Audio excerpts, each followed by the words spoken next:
Welcome to Musi మురికి కథలు. మూసీ సుందరీకరణ పేరుతో రాష్ట్ర సర్కారు చేస్తున్న 1.5 కోట్ల ఖర్చు గురించి, దాన్ని సద్వినియోగం చేస్తే జరిగే మంచి పనుల గురించి గత వీడియోలో చెప్పుకున్నాం. ఇప్పుడు మరో ఆసక్తికరమైన ముచ్చట చూద్దాం. ఇప్పుడు చెప్పబోయే ముచ్చటకు మూసీ మురికికి సంబంధం ఉందా లేదా అనేది మీరు ఆలోచించుకొని కామెంట్ బాక్స్లో చెప్పాలి, మర్చిపోవద్దు. మూసీ సుందరీకరణ మాటలు 50,000 కోట్లతో ప్రారంభమై 1.5 కోట్లకు చేరినాయి. రేపటి రోజున 2 లక్షల కోట్లకు పెరిగినా ఆశ్చర్యపోనవసరం లేదు. ఎందుకంటే దానికి 5 ఏళ్ల గడువు పెట్టారు. ఆ గ్యాప్లో వస్తువుల ధరలు పెరుగుతాయి కాబట్టి వ్యయం కూడా పెరిగిందని చెప్పుకోవడానికి అవకాశం ఉంటుంది. అయితే ఈ గ్యాప్లో కొన్ని కొత్త కంపెనీలు పుట్టుకొచ్చినాయి. కొత్త కంపెనీలు వస్తే అనుమాన పడాల్సిన అవసరం లేదు. కానీ ఆ కంపెనీల్లో మన ముఖ్యమంత్రి రేవంత్ రెడ్డి గారి సోదరులే భాగస్వాములుగా ఉన్నారు. అంటే ఆ కంపెనీల్లో వీళ్ళు పార్ట్నర్లుగా ఉన్నారు.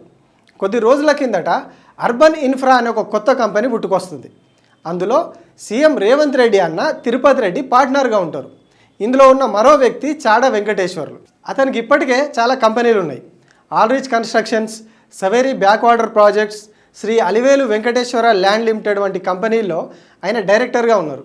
కానీ సడన్గా మే నెలలో సీఎం రేవంత్ రెడ్డి అన్న తిరుపతి రెడ్డితో కలిసి ఇంకో కొత్త కంపెనీ పెట్టారు. ఎందుకు పెట్టినట్టు?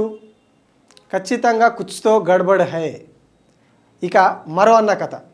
ఆయన పేరు యనుమల కృష్ణారెడ్డి. ఆయన కూడా సడన్గా చాలా కంపెనీల్లో పార్ట్నర్ అయిపోయారు.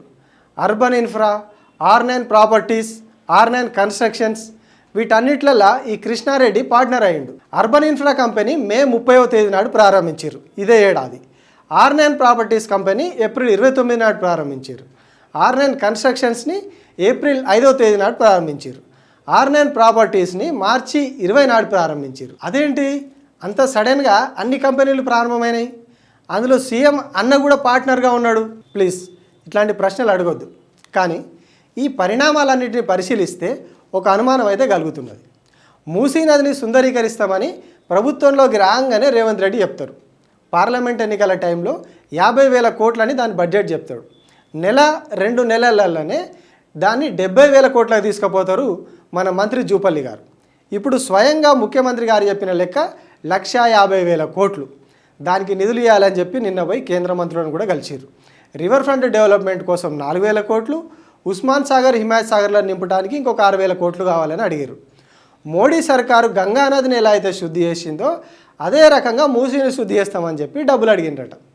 ఇక్కడ నవ్వొచ్చే విషయం ఏంటంటే గంగా నదిని బీజేపీ డబుల్ ఇంజన్ సర్కార్ ఏ స్థాయిలో శుద్ధి చేసిందో కాశీకి వెళ్ళి వచ్చినా ఎవరిని అడిగినా చెప్తారు. ఈ విషయాన్ని పక్కన పెడితే రేటు పెరగడం, ఈ గ్యాప్లోనే సీఎం గారి అన్నగారులు కంపెనీలు పెట్టేయడం, అవి కూడా ఇన్ఫ్రా కంపెనీలు అంటే మౌలిక వసతుల కల్పన కంపెనీలే కావడం, మురుగునీటి శుద్ధి ఇట్లాంటివన్నీ కూడా అందులో ఉండడం, ఇప్పుడు సీఎం, డిప్యూటీ సీఎం, మంత్రులు వెళ్ళి ఢిల్లీ నుంచి నిధులు కావాలని అడగడం, ఇవన్నీ చూస్తే మాత్రం ఎక్కడో తేడా కొడుతోంది.